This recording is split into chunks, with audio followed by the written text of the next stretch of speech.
Hey, what's good, everyone? Welcome back. Happy Monday. Happy Monday. Happy Monday to a long holiday weekend. Yeah. It's good to be back. Jenna, good to see you, of course. Nice to see you. I feel like we haven't done one of these.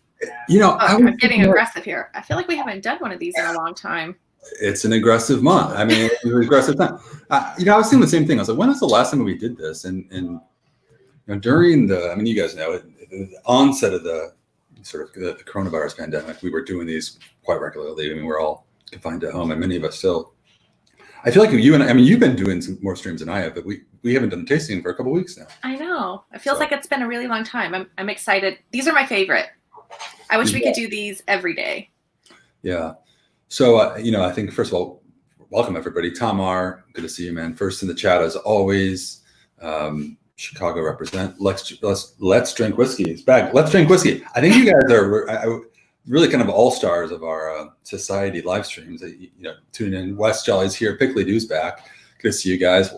Karen is here. Man, everybody is coming back. We appreciate you guys being here. And maybe the time change. We switched up the time of these streams. We thought we'd do it a little earlier, just because I think as you get closer to our original time. What was it? Originally, we were doing what time, Jenna? 5 Eastern time, right? I just think with life sort of to a certain extent getting back to normal and hopefully out enjoying some nice weather, we thought we'd catch you at a time when more of our members would be in front of the computer.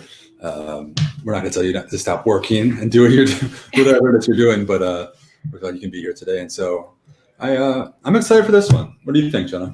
Yeah, I think we have a pretty exciting. I'm just looking at them, and it's a pretty good. It's a good variety. At least what we're tasting today. It's a little bit of everything. So and we have some award winners in this group. So a award winner. I'm excited. I'm pretty stoked. I think Jen and I were talking briefly actually earlier today, because we've been doing these a few times. And actually, let me take a step back. The last couple live streams we've done, I know that you guys are going to think I'm obviously biased in my love for the whiskey, but the truth is the last couple of streams we've done, we go into these having not tasted the whiskeys. I was blown away. And remember, like the last couple, I was coming in, it really, really threw me for a loop. And we had that one, what was it, maybe last month in June, we had a crazy, remember that one tasting we did, everything was unlike any whiskey we had ever had? Yeah, it was 6 point, I have it somewhere back here. It was the cherry cream cheese and cupcakes. Yeah. And we were like, what is this? Yeah, it's funny because obviously being a member before being part of the team here, I always love the fact that these whiskeys that we bottle to Scotch Malt Whisky Society are so unique. But that last tasting was pretty cool, because it was I never tasted anything like that. Yeah, I felt like my palate, that was like my palate had hit like a reset or something, and I was tasting things for the first time. It was that one was crazy. And that's a good feeling. I think for me, and again, we were briefly chatting. I said, when you taste a lot of whiskeys like we get to, we're so fortunate. Eventually, being human, you start to think man, is there ever going to be anything new? Or things sort of get mundane. And it was just so refreshing to go through that tasting. And for me, personally, to be honest, guys, it really sort of reinvigorated my love for whiskey. And I don't know, I'm glad to be back at doing this again. Kyle mentioned, can't wait for some good whiskeys, because the last tasting, you were like, oh man. The old man. my highly sophisticated tasting impressions or tasting notes or whatever you want to call it was the oh man. So we'll see how many mans we get this tasting. Now I'm going to consciously try to avoid an oh man, but you might get an oh man out of me today. But I also, I see a lot of new names here too. George is here. Hello from Lakewood, California. How far is that from you, Lakewood? Jenna, that's a good question. So Jenna's in LA. I'm in Chicago myself. So if you guys know how far Lakewood is, but in your state. Yeah. Andrew Cox is here. Let's get it. It says Andrew. I saw a comment. Jason R is in the house, and Jason says my bank account is ready. I feel wrong, Jason. I don't want to take your money. I just want to kind of invite you to try some of these whiskeys. But anyway, Matthew Ryan's in the house, of course, and Matthew's looking for some tar. King. Pat Leach says, hi, everyone. Hey, Pat. And some questions about some peats. Oh, peat. Is there peat? Is there going to be Islay whiskey? Is there going to be peat? Yeah, everyone seems to really be going for the peat these days. And I think we'll have some peat today. Yeah. What do you think? I think so. So what we'll, guys, I mean, I think, for a lot of you who are familiar with these tastings, tomorrow marks the official release of our July monthly Outturn. And I'm excited for this one. We have over 20 whiskeys coming out this month.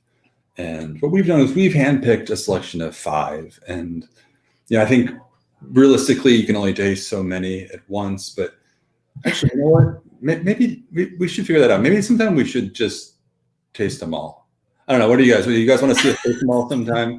Maybe like the holiday season, not to get ahead of ourselves, but we picked a collection of 5, and we just thought that the 5 represent sort of each one, at least on paper, because we haven't tasted them yet. But on paper, they offered something pretty unique, and just a variety of flavors. And I think this one, these are all pretty. Some of those too, like they're all sort of within the more affordable side of the spectrum of society whiskeys. So we're hovering around the $100 mark, I think, for all of them, which is pretty cool. So. I think a large majority of the Outturn is, in that price range too. So this will be a really great month. What's been on your radar lately in terms of whiskey? Any particular style or like distilleries, or what do you? It's funny. It's funny. So Jerez, my husband, he was a big bourbon guy, and he would always give me a hard time, when I would drink cask strength whiskey, because every time we would like sit and have a whiskey together, I always went for society whiskeys or something at cask strength, and he'd be like, oh, like he'd always kind of give me grief about it. And so I've noticed probably like the past month, 2 months, that when we sit down to have a whiskey, like at the end of the day, he's requesting these whiskeys. Like he is requesting, something, cask strength. And so we're always, drinking our society whiskey. So it's actually been a lot of fun for me to revisit a lot of the older whiskeys, that I've had for quite some time that, I was just enjoying myself, to be able to kind of revisit those and dig into, distillery information and cask information. So I've, recently just been kind of going back and, digging through a lot of our old bottles and researching those. And it's been a lot of fun. Yeah. Jerez, that's right. He was in the bourbon, and I know he sort of segued into it. Yeah. I'm in that weird summer phase where I'm kind of going towards the lighter styles, and tend to sort of neglect the heavier, like the sherry casks or the really intensely peated whiskeys, which I tend to reserve for colder weather. Not always, it's kind of what you're into.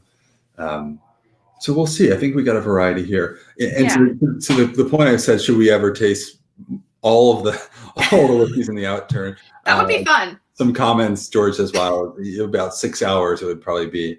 I think so. Tom R says he likes us way too much. Wants us to taste 20 in a day, but break it up into 2 settings. We could do that. I mean, 10 per is manageable. It could be like a Broadway, performance where we have an intermission, and we can get up and have snacks, and we could do it that way too. Adam says, waiting for the tasting where you just decide to go through all the bottles on the shelves behind you. Well, I got a lot here. Jenna's got a lot there. That would probably be, I don't know. A doctor would not recommend that. That there are some sort of medical restrictions to tasting all of these. Yes. But we did actually, it's funny, last year, if you guys, for anybody who attended, we hosted what was called the Gathering, which is the first annual big global gathering of all society members. And for that one, we hosted that in 5 different cities, and we pulled out some of the archive bottles, some from here, just to share with all members. And we had 20 different society whiskeys at those tasting events. You were there, in that one, yeah. So obviously we're waiting to see about in-person tasting events this year. We might have to hold off on that, just depending on what's safe. We'll proceed accordingly. But I think point is we'll be sharing a lot of these bottles, with a lot of members across the U.S.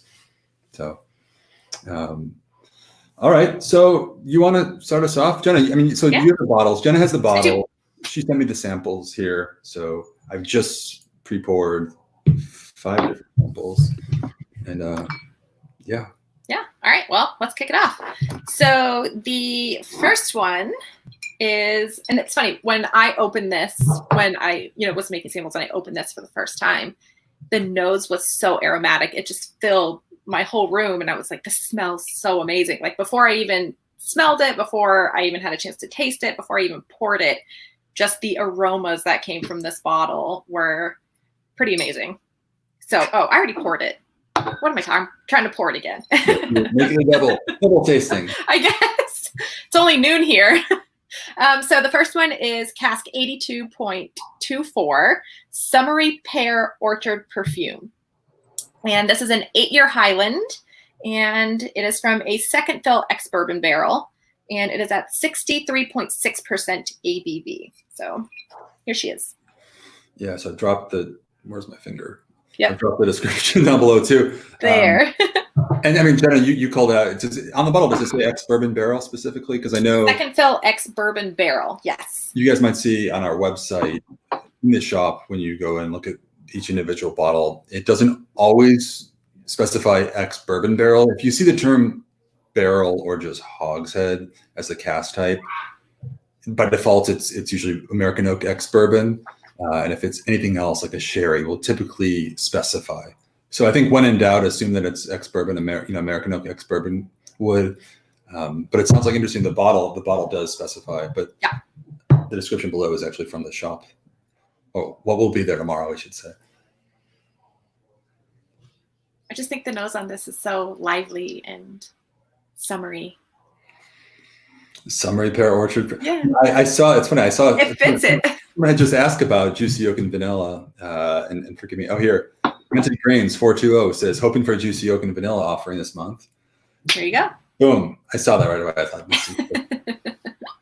yeah, I love this. I love this so much. I love the juicy oak and vanillas. That's like the creamy vanilla and a bit of like citrus zest.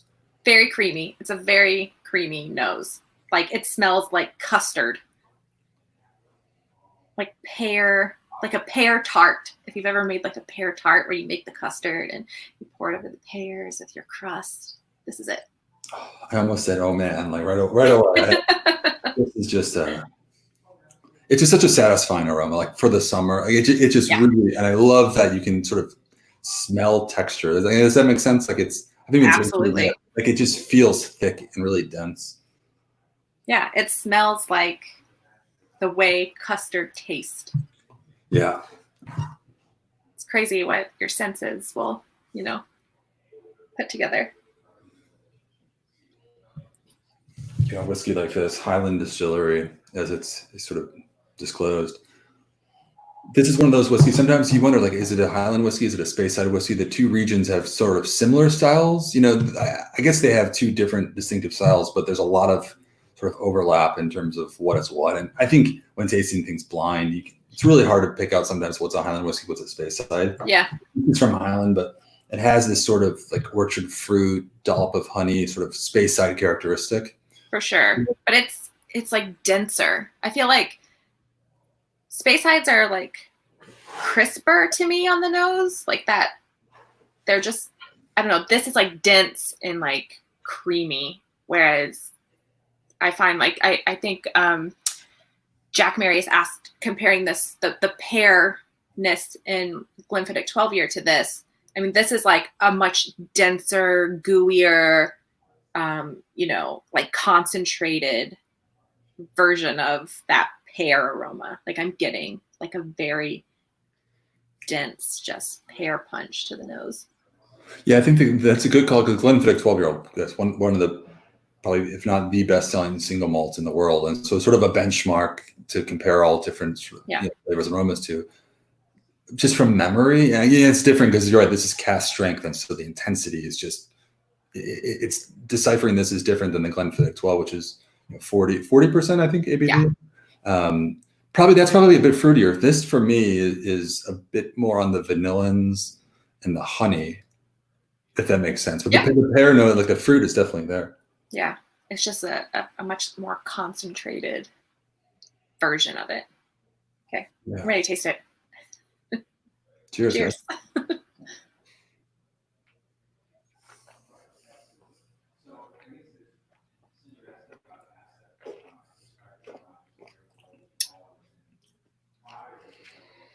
Woo. So, 63.6%. Yes. I didn't realize that was that strong until about like 10 seconds in. And well, actually, I read the description and right. God, I posted that. I should be able to read my own work. But oh man, that was like such a smooth, gentle, sort of elegant, fruity, citrusy. I don't want to say the word "oh man," but I think it was just a beautiful. And then boom, it just like smacks you in the face. And then I hit it, and as I'm thinking like, "Wow, this is crazy," I'm looking at the description. It says 63.6%. Yeah, it's definitely like that slow roll, and then. Yeah. But you get that. So it's very fruity, and then you get that a little bit of that like smoky, like there's a smokiness to this. Not like heavy, it's subtle, but it's there. At least I'm picking that up.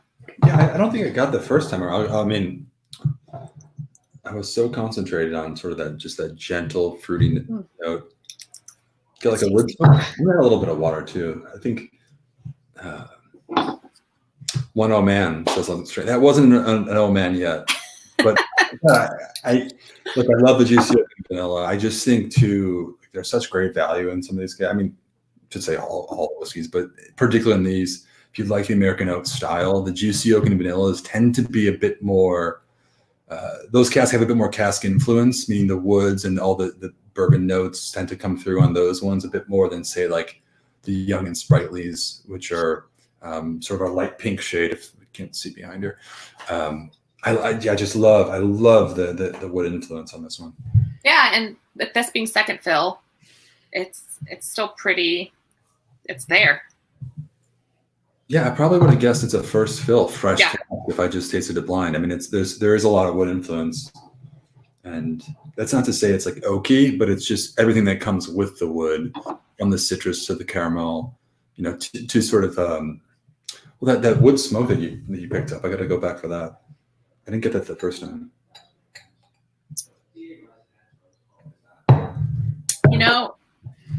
For me, with water, it's way fruitier than without for me.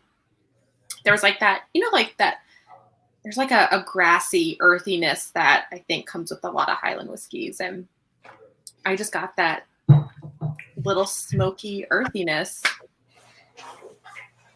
That one's so good. It's so good. It is. So Summery Pear Orchard perfume. Name is spot on. Not a floral. Do you get any of the perfume sort of to it? I think I could see what like that like have you ever sprayed perfume or cologne and like you get a little in your mouth, like your mouth is open in the bathroom and it maybe alcohol there? Like what is it that you take? Yeah, like it's like that like I don't know how to describe it. I've never had to describe this. Okay, am I the only one that has No. It's just that like I don't know. Next time you put on perfume or cologne, just leave your mouth open and you'll know what I mean. It's funny. I've actually cut back on like wearing any sort of. I love aromas. Like no surprise, I'm into whiskey, but I've kind of cut back on spraying anything ever because I want to just go clean into. Yeah, I mean, I don't want anything to interfere with the whiskey tasting. So it's I know what you mean though. I do. Yeah. It's like that feeling. I think it's like alcohol, isn't it? Isn't there alcohol in? I think so. You guys, what do you tell us? Is there alcohol in fragrance? I mean, for perfume? I think so. So spot on. Anyway, I'm into it. Yeah. Do you mind showing that label again? I'm going to read the tasting notes too, real quick. So it says aromas of white winter macaroons were followed by a summery perfume diluted to taste notes of acacia honey on sweet bun. There she is. Yeah. Just amazing summer whiskey. Yeah. I mean, right? I mean, I think this is, well, in LA, it's always warm. Like, I feel like you can really enjoy this most of the year. You know? It is definitely summer in a bottle. Yeah. So that's good. It's not to say you can't enjoy it in colder weather. I would probably, amongst all whiskeys here, I would probably be hard pressed to pick it in any season beyond. Just sort of, it just evokes just the pleasant, I don't know, feeling of summer, the warmth. It's spot on. I'm big on it. Andrew asked if it has a drying bitter taste, and I don't get that. I think like the finish on that is still very, you know, like creamy, and that vanilla really kind of comes through. So I don't find it to be bitter. Do you? You know, it's funny because I didn't until now that I'm thinking about it. I'm like, oh, there's a little bit of a bitter note on it. But John Bourne says bitter ends are added to cologne and perfume to prevent people from tasting it. Well, there you go. Yeah. Oh, man. All right. Shall we? All right. That was a great start. I'm happy with that start. Yeah. That's a good way to a good 63.6%er to wet your palate. Yeah, I definitely have to read the ABV before I put this in my mouth next time. I think you're good until we get to number 4. Oh. You should be fine. All right. So I actually haven't poured any of the rest of these. So, all right. So number 2 is 6.36. The Hills Are Alive with the Sound of Muesli. This is a 10-year Speyside from a second fill ex-bourbon barrel as well. I will pour it and then I'll show you the label. Love a good Sound of Music reference. I mean, just classic film. I mean, I don't know. I'll go out and say I love that movie. There she is. Yeah. That is one of the names that we've had, I think, in some time. And I'll read the tasting notes after we've tasted it, so we're not influenced in any way. So this is interesting. Spicy and sweet flavor profile. You know, so the juicy oak and vanilla is sort of what we just had. Sort of the creamy vanilla is, actually, I would say it's probably as described. It's juicier fruits. The spicy and sweet, those are the interesting ones. We tend to have like the more unique casks will fall in that profile. You know, something will be different about them usually.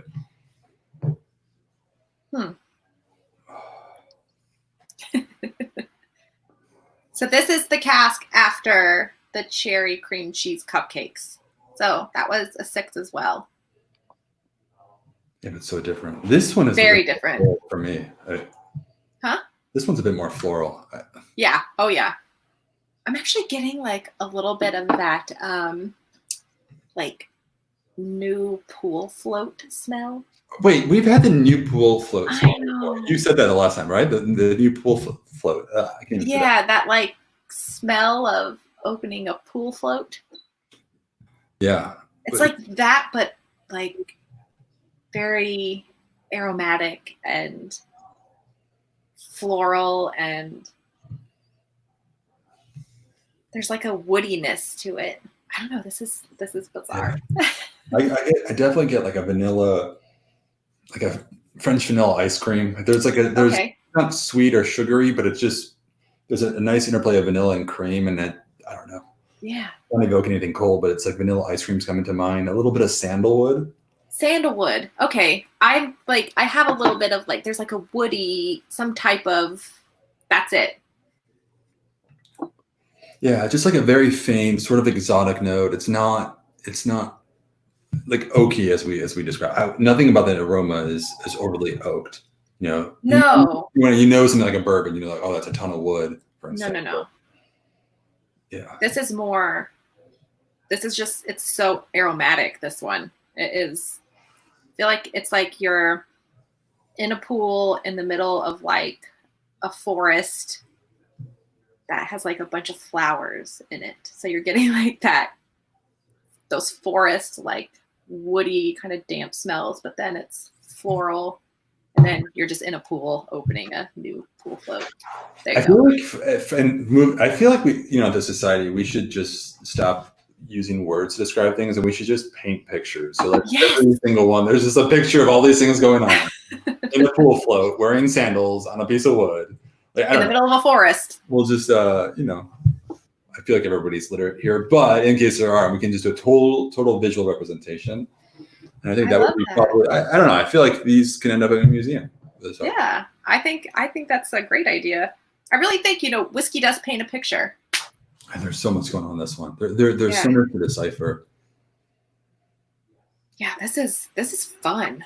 You know how the first one was really bright and zesty. This one kind of slows things down a little bit. Like it sort of draws your attention a little bit more, probably because it's not as easy to just discern everything. You have to go a little deeper. And I like that. Yeah, this one has just a really beautiful nose.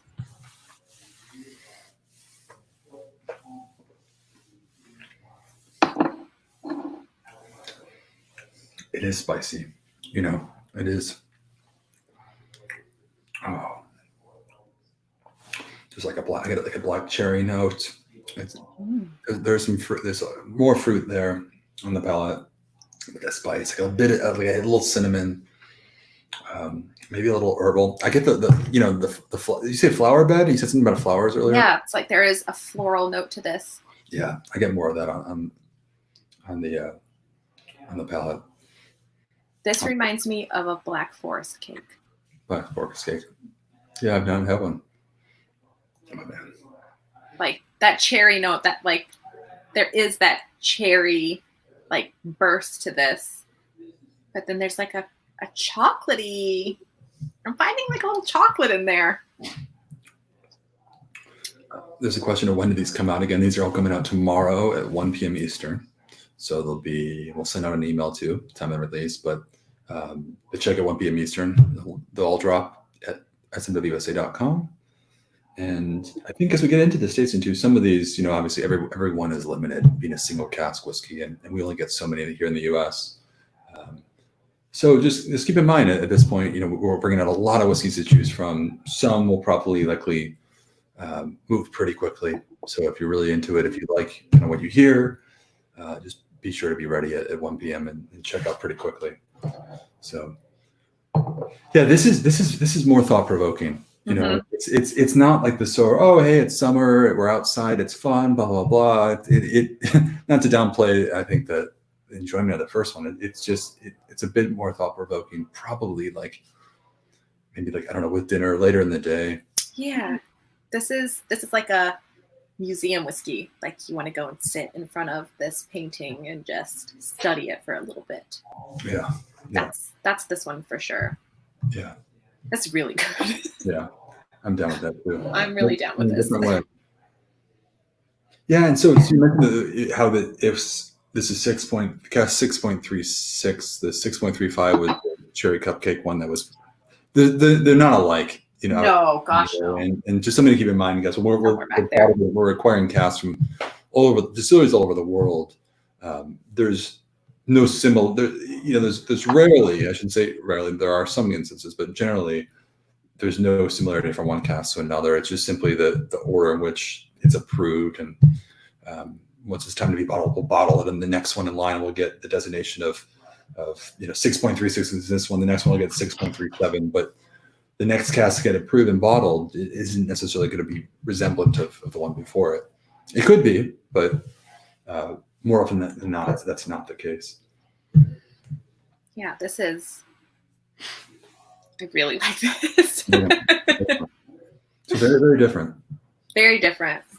Yeah, this is very different. It's and it's at 56.7% ABV, and I feel like I don't know if it's because we just had a 63.6% whiskey, but this just drinks really beautifully. I'm not getting like a lot of heat on this. It's just a really just beautiful. This is just beautiful whiskey.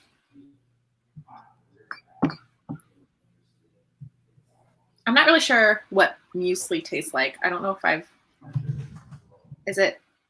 trying to think of if I'm getting that in this whiskey.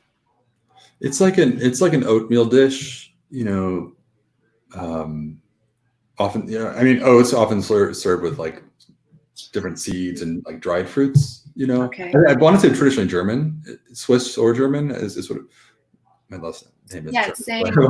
But it's like a lot of rolled oats. So yeah. I'm into it. And this particular distillery, I have a fun fact about it actually. So when they built it, they couldn't fit the stills inside the building, and so they had to bend the line arms certain ways to fit inside the building. So they're very oddly angled, and one of the wash stills is actually U-shaped. The line arm on one of the wash stills is actually U-shaped to fit it inside the building. So I thought that was a fun fact. It's funny how so much of whiskey, you think like, oh, everybody set out to make whiskey exactly how they want to make it. But the reality is, I think when you build a distillery, whether it was hundreds of years ago or now, there are all sorts of factors that impact like what you can actually do. You know what I mean? And so much of flavor is derived from, and there's some distilleries or one that's known for producing like a really waxy style of whiskey. You know, when sort of identifying where does that come from, it came to sort of essentially break it down into dirty piping. You know, like there's funny things that like a distillery character will come from all sorts of things. Yeah. It's pretty wild. So I thought that was cool. So yeah, maybe that U-shaped, you know, arm that's giving this beautiful flavor. Yeah. So let's move on. So that was number 2. So let's move on. And again, guys, these are all tracking tomorrow at 1 p.m. We'll be tasting 5 today, just a selection that we've handpicked of 20 over the course of the month, at least. Yeah, we have some really good ones coming out. I'm excited. So let's do number 3. And this is Cask 64.115, the Woodcutter's Hut. And this is a 12-year Speyside in a refill ex-bourbon hogshead. And this is at 58.5% ABV. And George asked, why are we singing Edelweiss right now from the Sound of Music? And George, we can talk about the Sound of Music offline. Great film. Great soundtrack. And this is your thing, Jenna. Like, the spicy and dry is kind of like your profile of 2020, right? Yeah, I think so. It's I was very firm in that I was an oily and coastal kind of gal. That was my go-to, and then that kind of drifted into the young and sprightly, and then I'm kind of drifting into the spicy and dry flavor profile, which I wasn't expecting. So I haven't tasted this one yet at all. I haven't nosed it or anything. So this will be the Woodcutter. Yeah, the Woodcutter's Hut. It smells so good. So right, yeah, so now by name, I feel like I expected like this blast of oak. It's not at all. It's not. It's a bit more nuanced. The woodiness on this that I'm getting is like shavings, you know, like horse shavings. Like, I don't know, I grew up in a barn, basically, you know, around horses, and this aroma reminds me of like fresh shavings. Yeah, didn't grow up in a barn, but like I can imagine what you're referring to, like what that would be like. Yeah, like sawdusty a little. Yeah. Okay, there you go. Yeah. It kind of reminds me of like a distillery or like a warehouse floor almost. Yeah. And floral too. Like it's nice, sort of like a lavender, like a little honeysuckle. If you, all the honeysuckle people out there, it's a little tardy, but tardy. It's a little tart. It's a hearty tart. It's tart-like. It's tart-like. Thank you. Honeysuckle and tart is kind of what I'm getting. The floral note comes through. I didn't get that at first, but yeah, it's really there. Another thought-provoking one. You know? Yeah, this is like, try to paint a picture here. Yeah, you're on the picture that you can't. Yeah, you go. I can't. I'm like that when I listen to music. Like I listen to music, and music's very visual for me. So like when I listen to music, it's like I try to play it out how I think it should be in my head. Yeah. So I'm going to start doing that with whiskey. It's like there's almost like a mintiness I'm getting, like a mint. What is that? Well, like a hint of menthol. I mean, well, I have a picture painted in my mind. And guys, I'm sorry. Share it. I want to hear it. This is an Outturn preview tasting, so we have to help everybody, in kind of discerning these whiskeys for themselves. So maybe these obscure paintings, but I'm thinking, you know, we had the last one was called The Hills Are Alive. We were talking about The Hills Are Alive with the sound of muesli, kind of thinking like the sound of music and sort of the rolling hills. This to me is sort of like that. It's like a rolling hill. Okay, what is it? A woodcutter's hut, presume, is in the middle of sort of a valley surrounded by forest. It's got sort of the flower bed and sort of floral notes. A nice malty character, like the grain is really coming through. Yeah, it is malty. I definitely get it is malt forward for sure. I still get that honeysuckle or like honeydew. Like there's a little bit of like a melon note for it for me. It's a very, very, very elegant sort of profile, right? It is. I think I'm gonna paint off of your picture here in like an old house in the middle of a field where there's no neighbors and you have a garden and you're growing mint and all of this fruit in your garden, and then you have to go, I don't know, to the woodshed to, you know, cut wood. I don't know. Cut wood by day, grow mint by day. Yeah, it's like, I don't know, and like the wind's blowing and it's warm and I don't know. Like I could sit on a big porch and just drink this and like just be outside. Yeah, it's a whiskey to be with, you know. It's not, okay, let's put it this way. It's not the most challenging whiskey, you know, and I think it's that's not a knock on it, but I think it's just important. I have whiskey for different occasions. I'm sure you do. It's like sometimes I don't want to sit back. Like the last one I thought was really thought-provoking, and yeah, for sure. This one is, it does make me want to be outside. Like I feel like I'm not doing it justice by sitting in here in the office in front of a camera. Like I feel like I need to get out and be with this one. I actually can say that for the first one we had too, but you want to be outside when the sun goes down and drink this whiskey. Yeah. This is kind of a whiskey to supplement like a moment that you're having. Like it's not going to create the moment, but it's there to enhance the moment. To enhance the moment. Yeah. It's a great moment enhancer. Boom. Yeah. While you cut wood. If then the moment is cutting wood or growing mint, then you get better. I don't know. Yeah. That's like, I want to farm one day. So I don't know. Maybe it's me putting it out in the universe. Yeah. Well, Free Sipsy Russell says, man, we are digging deep into lesser known distilleries with this preview tasting. I like it. Yeah. I think that's the whole point. You know, I mean, it's always been that way with the Scotch Malt Whiskey Society. We've always sort of just judged the whiskey. There's so many whiskeys out there that, man, we just really overlook because, I mean, beyond the society, like think about that. There's so many whiskeys that we overlook because they come from a lesser known distillery that doesn't have the marketing power to really kind of get over to the US perhaps.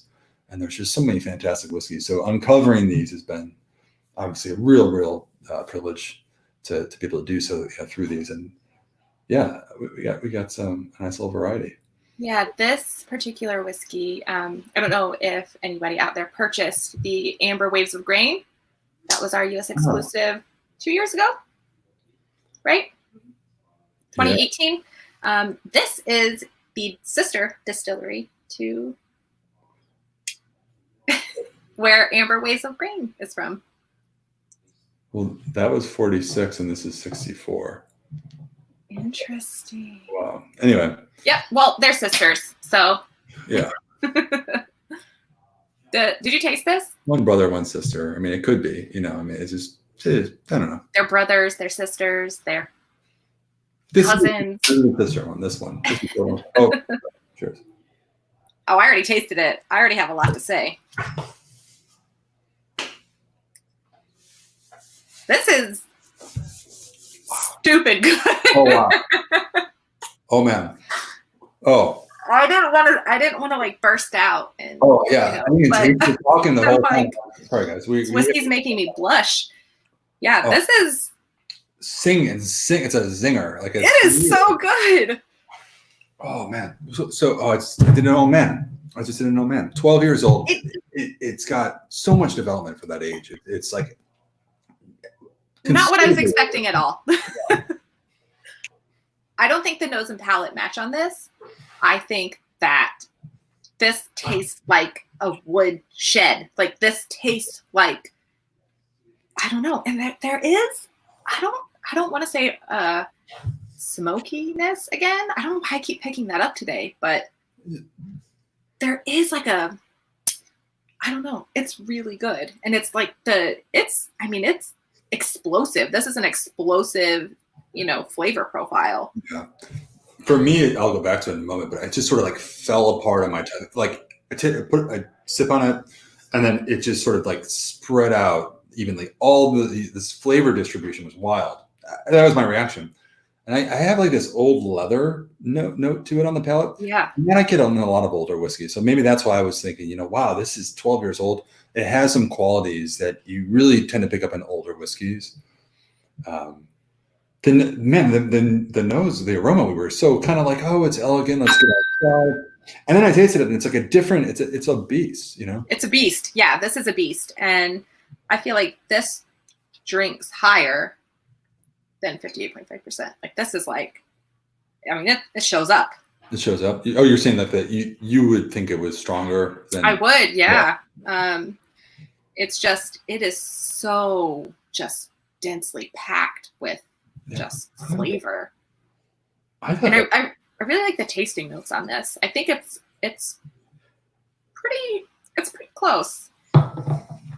So it says dried twigs and leaves crunched on the forest floor as we passed bushes of honeysuckle and black currants with mint and sesame seeds in the air. I get a bit of that mint now. You said that earlier. Well, you talked about the growing mints, and I was like, didn't get it. Yeah, I got it on the nose. Like I don't really taste the mint on the palate. It's more of that sensation in your mouth after you've had something that's minty. Like your mouth feels cold. Yeah, I get that. Is it sort of? Yeah. A bit of Banaka. The spray. Right? Wasn't it called Banaka, right? Something like that? Banaka. Remember, what was that called? Not Bianca, but no. What was that stuff that you spray? It's like, I don't know, as a kid. Oh, it was not Banaka. What is it called? Is it Banaka? Somebody has to know. Somebody had to have been the spray. Yeah, like everyone had it in middle school. Yeah, I was born in the 80s, but I just so anyway. Banaka, please confirm me. I'll Google search it, but it does have that sort of lingering menthol and sort of white pepper bite. Yeah. And it's woody. Like it tastes. It's not woody like oak influence. It like taste of wood, like being in like a wood shop. Like it tastes that way. Well, here comes the Banaka crowd. Everybody's agreeing with me. Boom, Banaka. That's what it is. Banacha. Free substitute Banacha. Perhaps the best pronunciation is Banacha.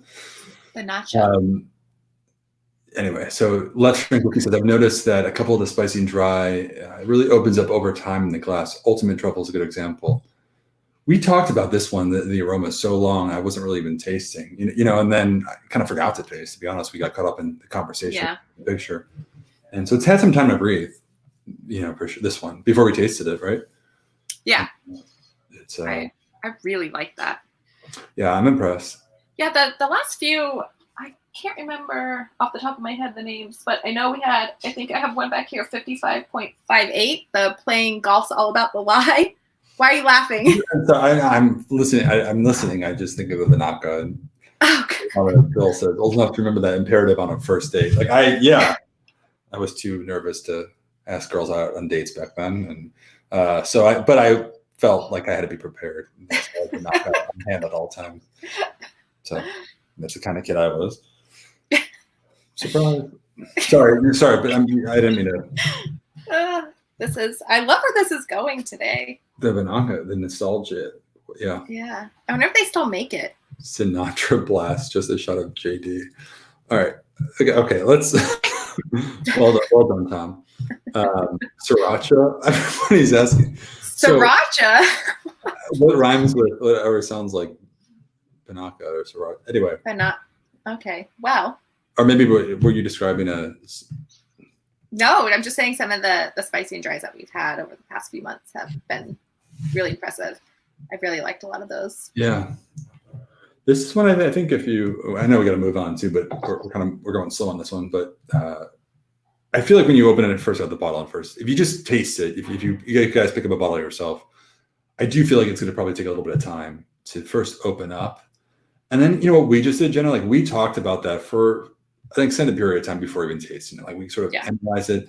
And really when I don't know, if you get into, I do this with you. I don't really do this at home by myself as much anymore, but like it's when you really get into the whiskey and really start thinking about it and then taste it, there's just sort of an amplified experience to be had. And I think this is one that I feel like it could probably be easy to overlook, but in the way that we just did it and sort of taking our time, nosing it, thinking about it, and then tasting it, like at that level. You know what I mean? Like, yeah.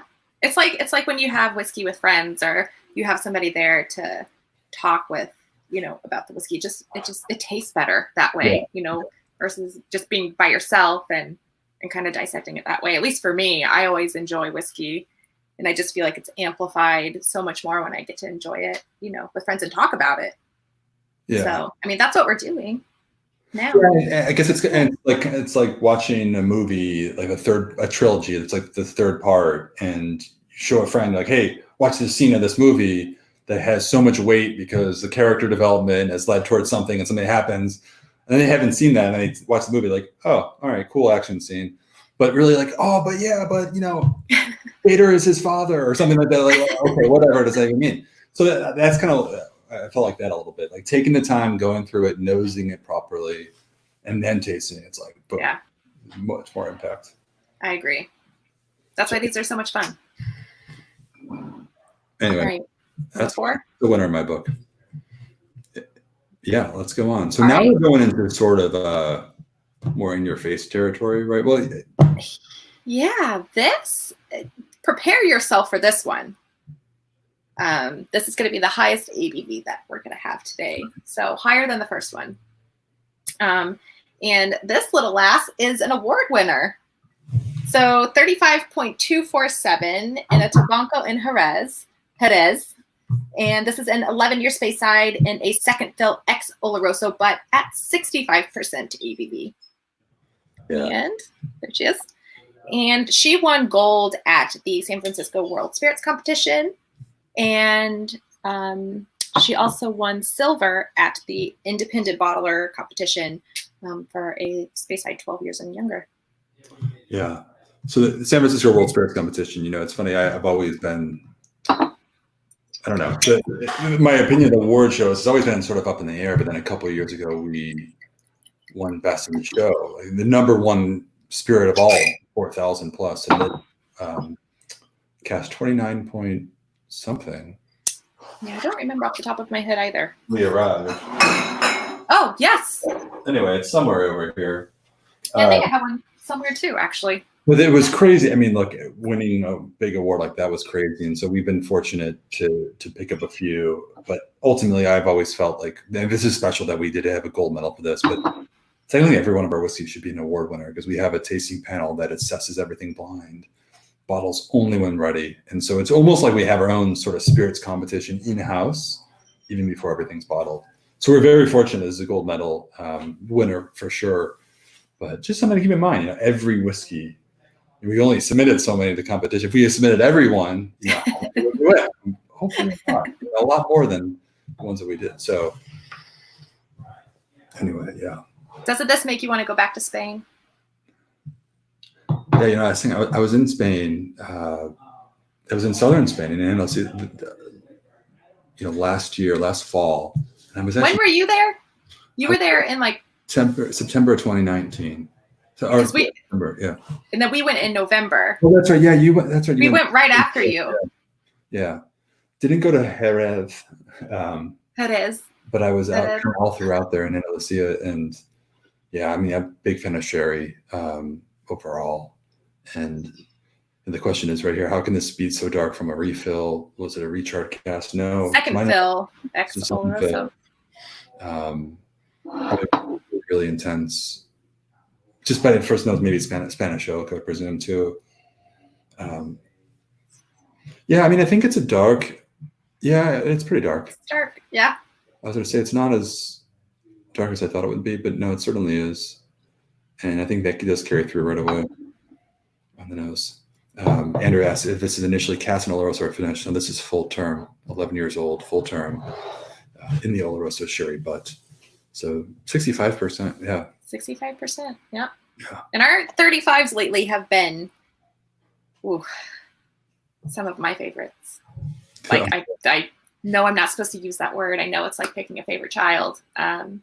Luckily I only have one, so she is my favorite. But it is, the 35s have just been absolutely beautiful. I know we actually have one in the shop, which I think we only have 9. Last I checked, only 9 left, which is herbal tea and hot cross buns. And so good. So good. So these have been really fantastic.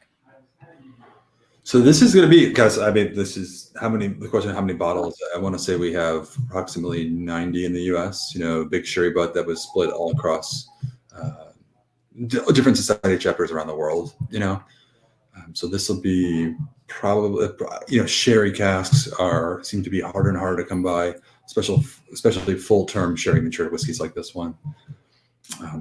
I suspect it'll probably go pretty quickly. So if you're interested, in this style and you're looking for this, you might want to be ready at 1 p.m. tomorrow in hopes of getting it. But even then, I know they do move quickly, and so I want to just call that out. What do you think, Jenna? It's beautiful. Yeah.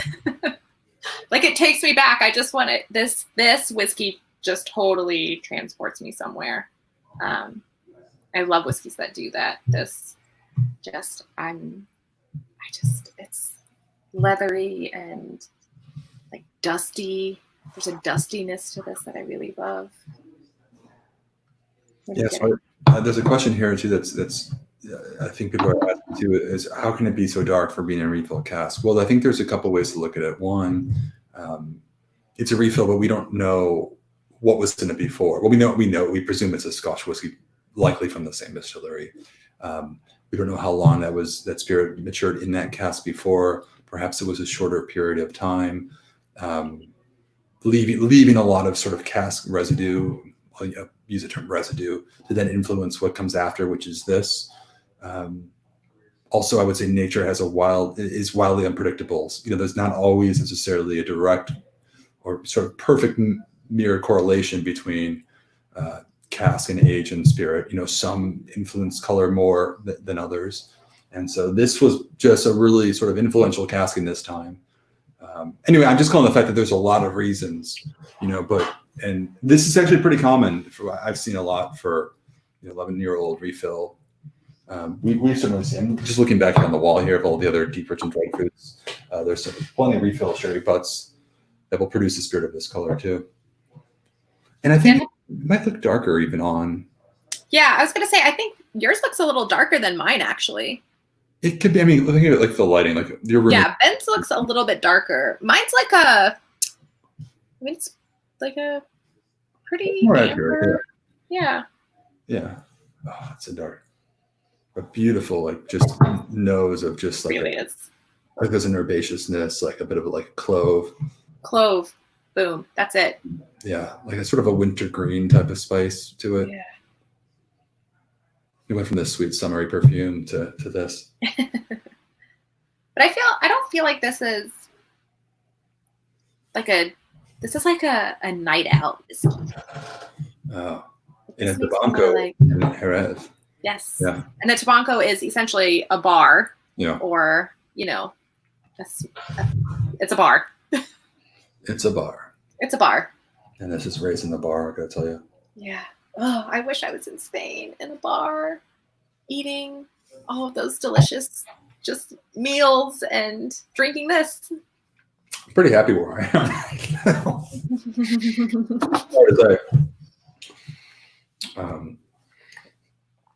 Yeah.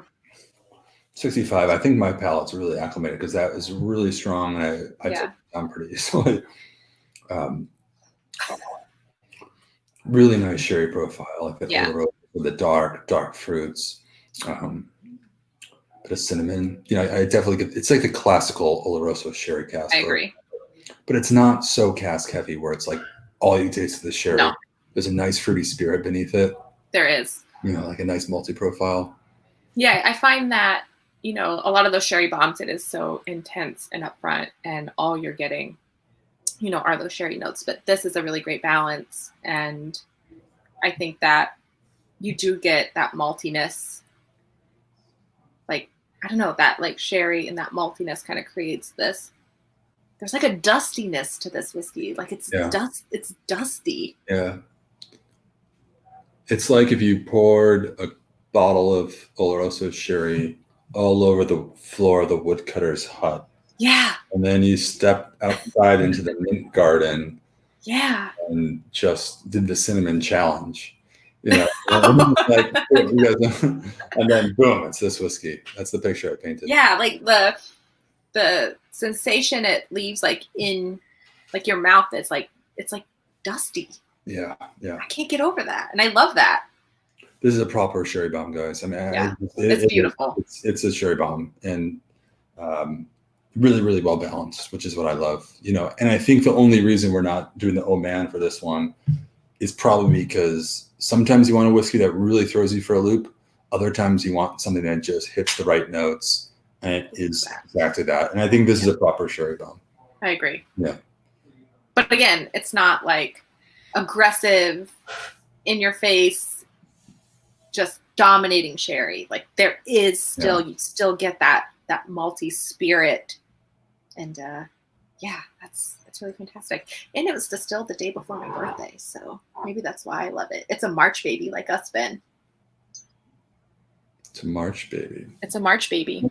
What's the distillation date? The 10th of March, 2008. Okay. Other Ben says your description reminds me of the 5.69 triple whammy XPS I'm trying again now. Yeah, I remember that one, Ben.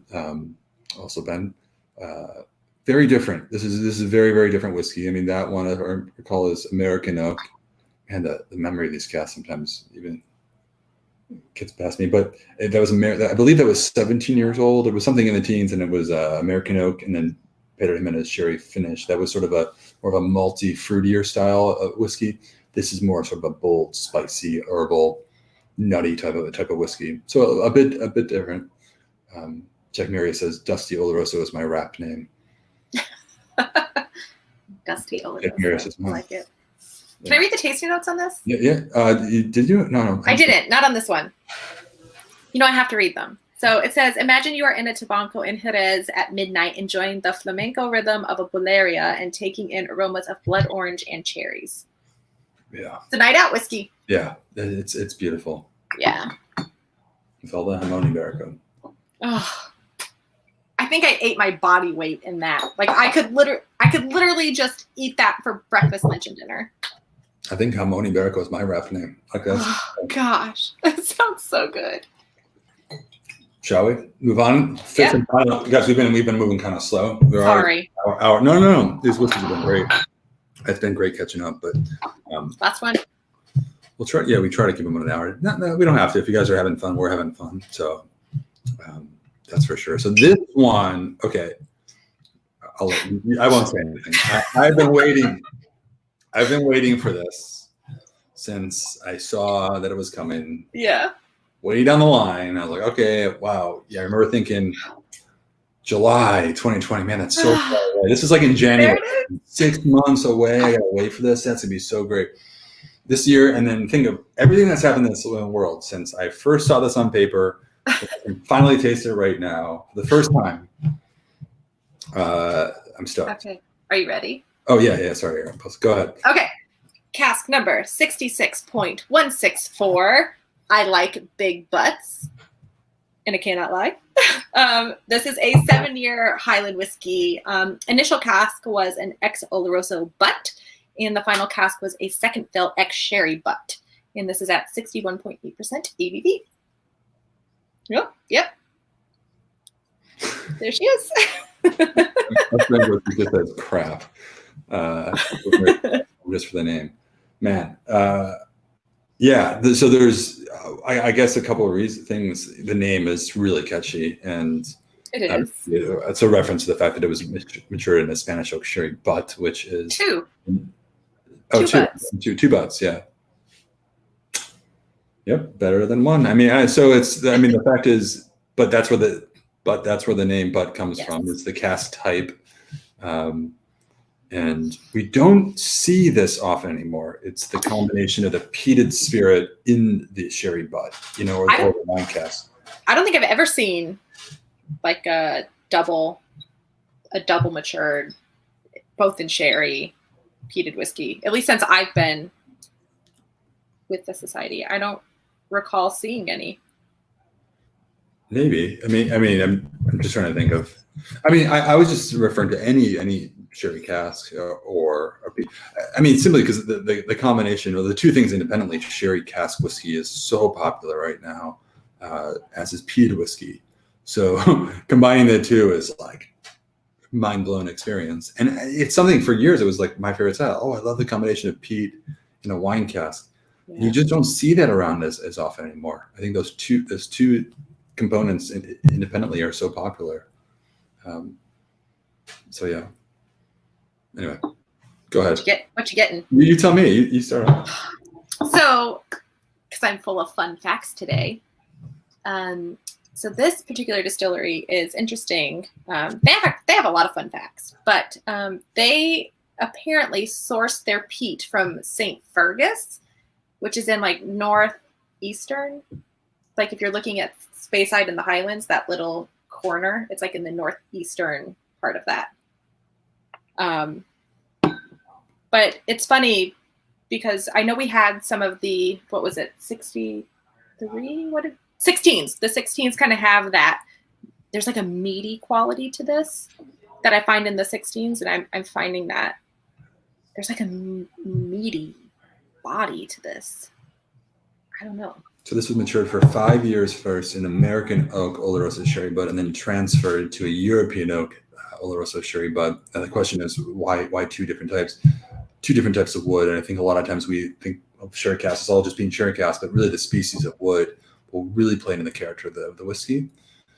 Spanish oak, the European oak, in this case Spanish, being more tannic and spicy. It is different. You're right. It's American oak, a bit more gentle, but sort of more red fruits from those types of sherry casks, as opposed to sort of the darker fruits. Man, this is an old man whiskey, I gotta say. Yeah.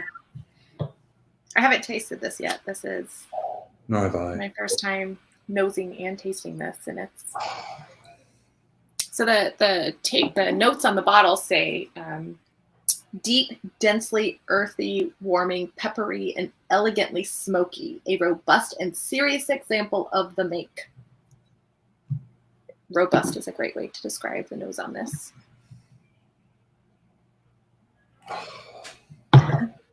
Andrew says, "Damn it, July is going to be expensive, but so good. But this is so good. Oh, this is so good. So much going on too for such a young whiskey, you know.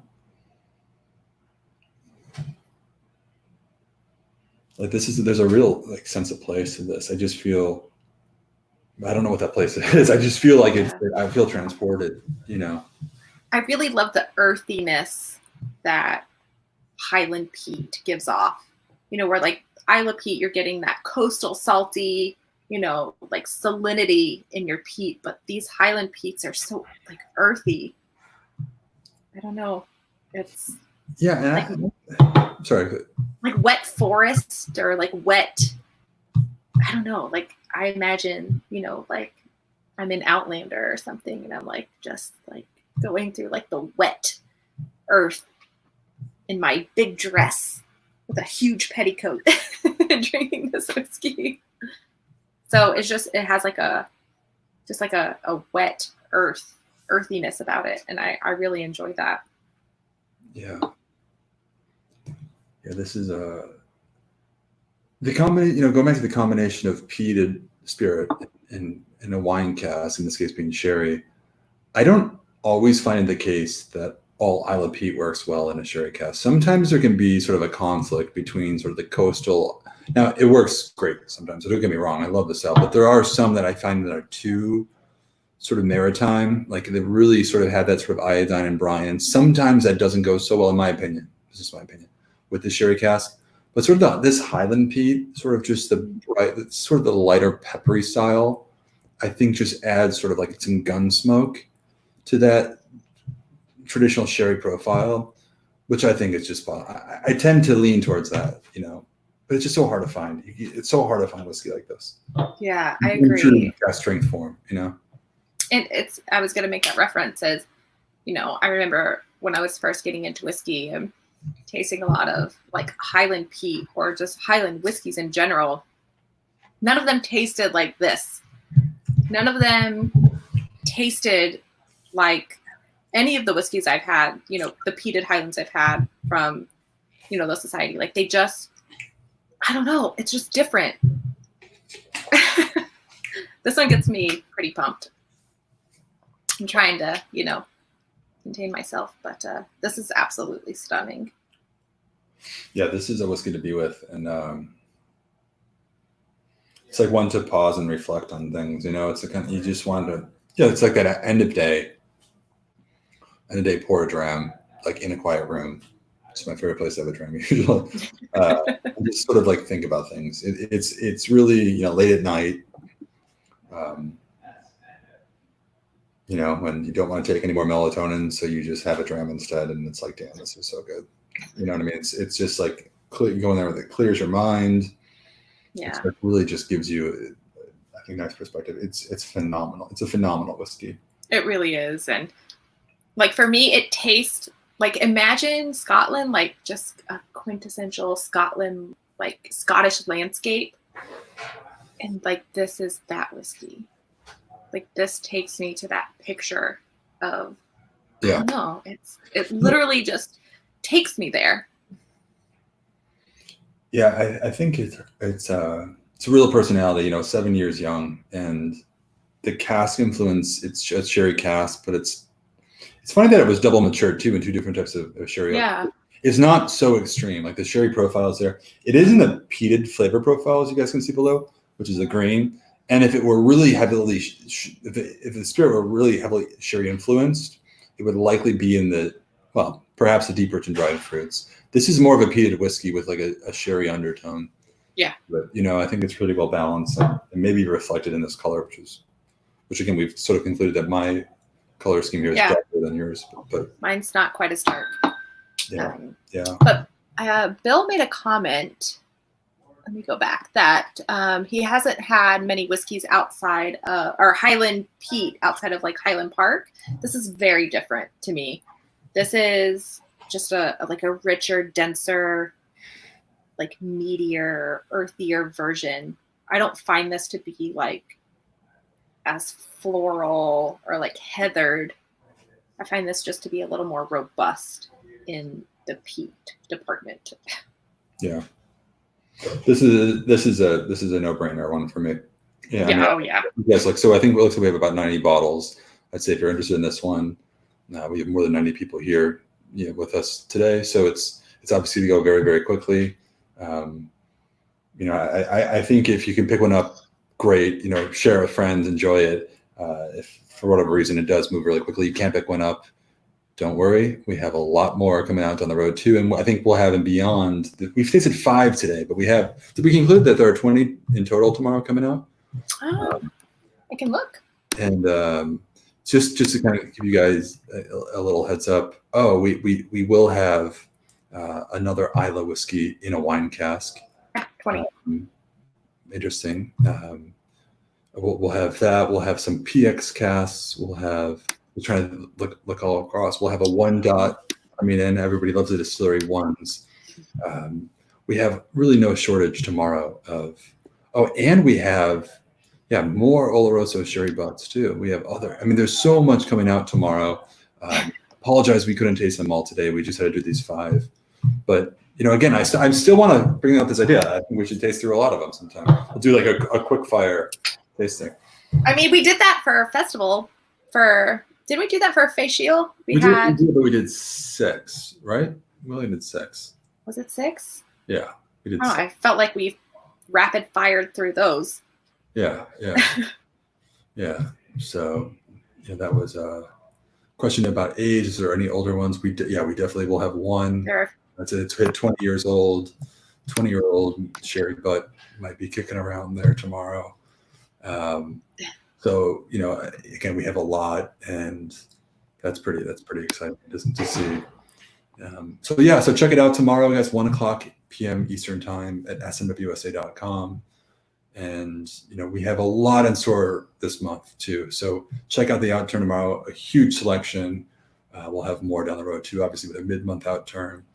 And just more exciting whiskey to come. I'm stoked because usually, look, July, sometimes it's like we're outside, we're drinking margaritas, we're not thinking about whiskey, but man, the whiskey is just on point this month. And I'm so stoked because all of these are sort of within, we talked about the $100 price, which is sort of kind of on the lower end for society whiskey traditionally. So it's fantastic. So yeah, this was fun. I'm so happy that we got to do this. Yeah. So thank you all. If we didn't get to answer your questions directly, shoot us an email at info@smwsa.com or just comment below here on YouTube and we'll respond to the comments. So we'll see you all later. All right. Bye.